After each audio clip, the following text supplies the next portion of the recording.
Good morning student, welcome to Golden Public School. This is Arun Chaudhary. बच्चों, आज की इस वीडियो में हम लोग एक्टिव से पैसिव वॉइस बनाना सीखेंगे।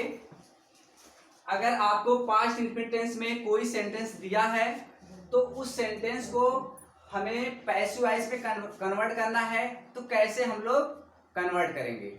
ठीक है, चलो देखते हैं कि जो है इसके क्या रूल हैं, कैसे हम एक्टिव से पैसिव वॉइस में कन्वर्ट करेंगे। और आपको ये बता दें कि जो पैसिव वॉइस है ये बहुत इंपॉर्टेंट है।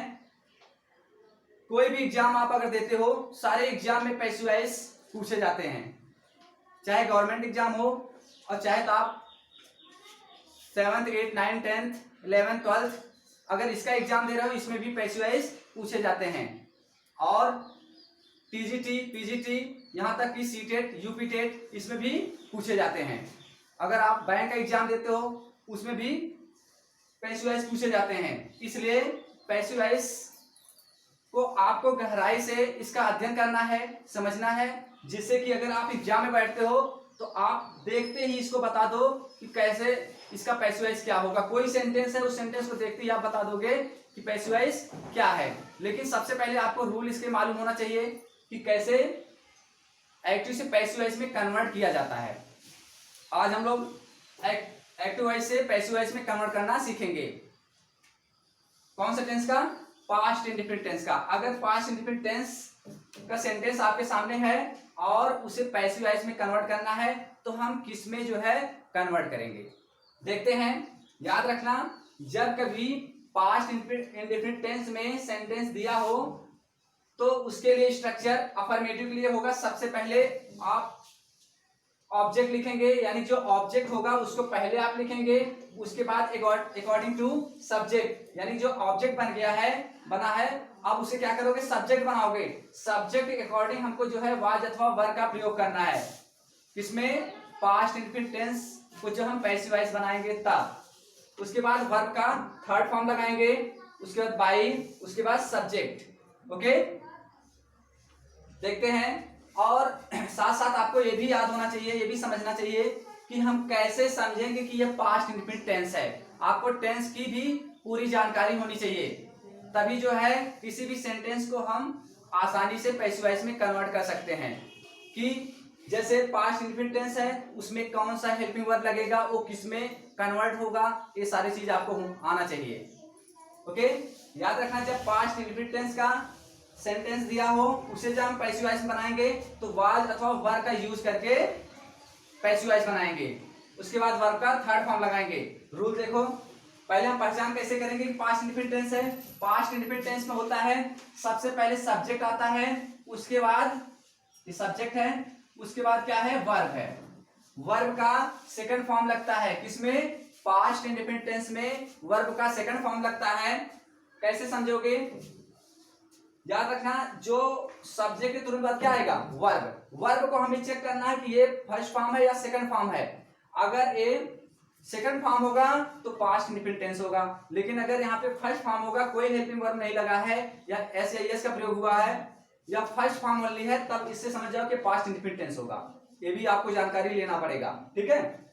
तो पास्ट इंडेफिनिट टेंस क्या होगा? सब्जेक्ट, उसके बाद वर्ब का सेकंड फॉर्म होगा, उसके बाद ऑब्जेक्ट होगा। चलो देखते हैं। सबसे पहले हम क्या लिखेंगे? ऑब्जेक्ट, यानी कि सब्जेक्ट हो गया, ये वर्ब हो गया, ये और ये ऑब्जेक्ट हो गया। मैंने अभी बताया कि जो ऑब्जेक्ट है इसको सबसे पहले लिखना है। आप इस वर्ड को इस स्ट्रक्चर में रखो, यहां पर रख दो, योर फ्रेंड, तो योर फ्रेंड यहां लिख दोगे। उसके बाद लिखो योर फ्रेंड, योर फ्रेंड हो गया। अब आता है यहां पे हमने इस वर्ड को लिख दिया, उसके बाद वाज अथवा वर लगेगा। सिंगुलर नाउन के साथ वाज और प्लूरल के साथ वर लगेगा। तो योर फ्रेंड क्या है? ये सिंगुलर नाउन है, इसके लिए हम क्या लगाएंगे? वाज। अब वाज हमने यहाँ पे इनपुट कर दिया।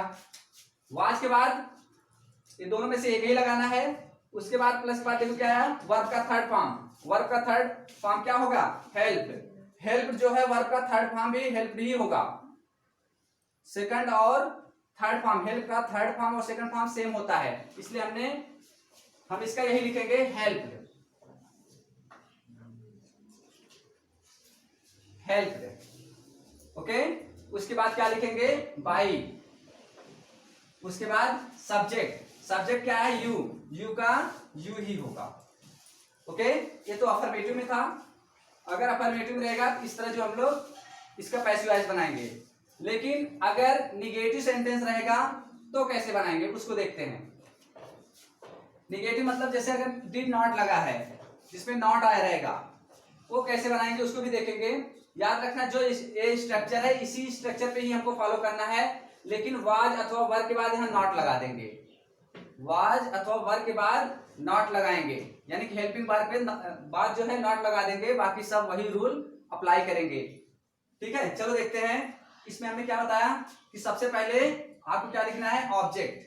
अब ऑब्जेक्ट को हम पहले लिखेंगे, यहाँ पे लिख लो द वेजिटेबल।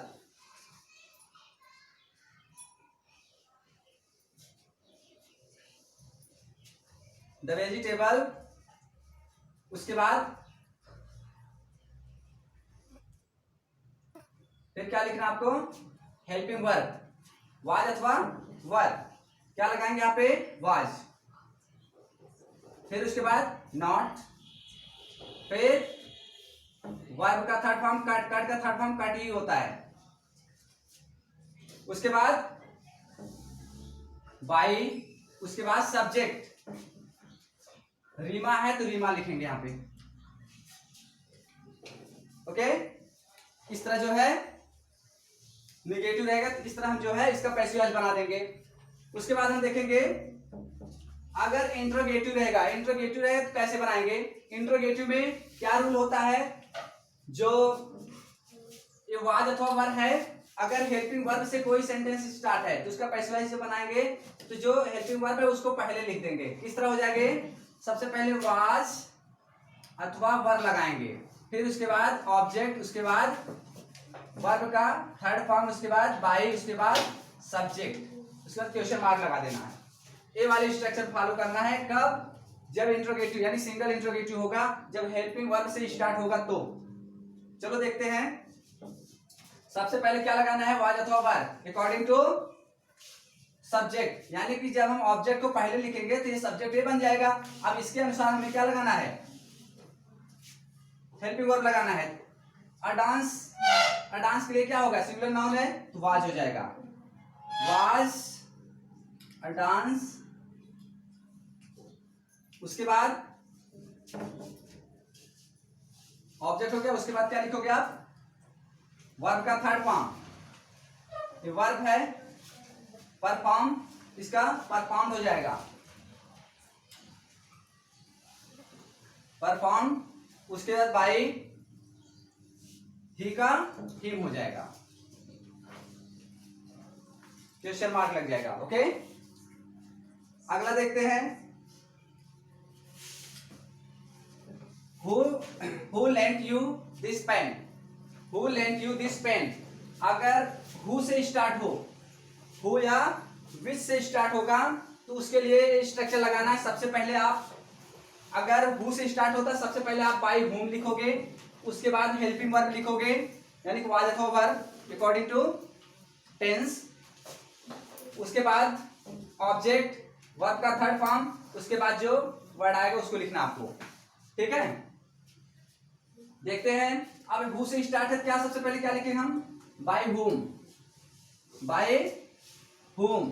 अगर विच होता है, हु और हुम ऐसे दो वर्ड हैं जो कि स्टार्टिंग में हम लोग अगर विच से स्टार्ट होता है या हु से स्टार्ट होता है सेंटेंस, तो स्टार्टिंग में क्या लिखेंगे, हु के लिए हुम लिखेंगे, और अगर विच आता है तो बाय विच लिखेंगे। याद रखना इसी का स्थान, बाकी सब जो इंट्रोगेटिव रहेगा उसके लिए हम लोग ये वाला फार्मूला अप्लाई करेंगे। अभी देखते हैं उसको। नेक्स्ट बाय होम, उसके बाद क्या लगाना है, हेल्पिंग वर्ब। अब हेल्पिंग वर्ब किसके अनुसार लगाएंगे, इसमें देखो दो ऑब्जेक्ट हैं, अब दोनों ऑब्जेक्ट से हम बना सकते हैं। अगर हम इस ऑब्जेक्ट को उठाते हैं तो इसके अनुसार हेल्पिंग वर्ब लगेगा। अगर हम दिस पेन, ये भी ऑब्जेक्ट है, इनडायरेक्ट ऑब्जेक्ट और डायरेक्ट ऑब्जेक्ट दो हैं, यानी कि हम दोनों से बना सकते हैं। अगर इससे बनाएंगे तो वर्ब लगेगा, और दिस पेन से अगर हम पैसिव बनाते हैं तो यहाँ पे वाज लगेगा। किसी से भी बना सकते हो। यहाँ अगर हम यू लिखते हैं तो वी के लिए क्या लगेगा, यू के लिए वर्ब। उसके बाद यू, सॉरी क्या है, उसके बाद हाँ ऑब्जेक्ट है, ऑब्जेक्ट में क्या होगा यू, उसके बाद लेंथ, फिर क्या लिखोगे ऑब्जेक्ट, नेक्स्ट वाला दिस पेन, उसके बाद क्वेश्चन मार्क लगा दोगे। आगे समझ में? अगर इंट्रोगेटिव वाले वर्ड अगर आ जाए, जैसे वाई, व्हेन, वेयर, व्हाट, अगर ये सब आएंगे यानी कि हु और विच को छोड़ करके, तो ये वाला स्ट्रक्चर को फॉलो करना है। तो सबसे पहले क्या लिखोगे, जो यहाँ पे दिया रहेगा व्हाट को व्हाट ही लिखेंगे हम। क्या लिखेंगे? व्हाट, उसके बाद helping verb according to subject. अब इसका ये सब्जेक्ट बनेगा तो इसके अनुसार क्या लगेगा? वर लगेगा, तो वर लगाओगे व्हाट वर, उसके बाद वर्ब का थर्ड फॉर्म। अब देखो डू है, डू का थर्ड फॉर्म क्या होता है? डन। उसके बाद बाय, उसके बाद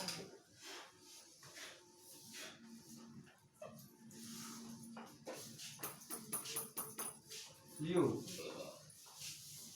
ओके,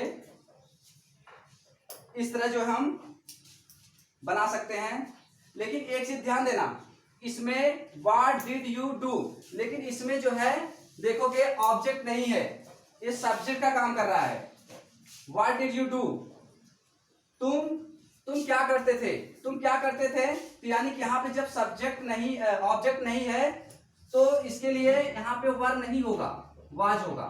ओके, क्योंकि ये सब्जेक्ट का काम कर रहा है यहाँ पे, क्योंकि हमने इसका बाय वाज लिखा, यानी कि क्या हो गया? सब्जेक्ट है, यहाँ पे क्या लगेगा? वाज लगेगा, याद रखना। ओके, आगे समझ में?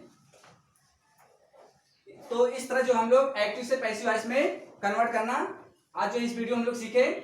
नेक्स्ट जो है हम प्रेजेंट पास्ट कंटिन्यूअस टेंस को लेके आएंगे, उसको हम लोग सीखेंगे कि पास्ट कंटिन्यूअस टेंस में अगर कोई सेंटेंस दिया है उसका पैसिव वॉइस बनाना हो तो कैसे बनाएंगे, हम जो है इसको अगले वीडियो में सीखेंगे। Okay, thank you.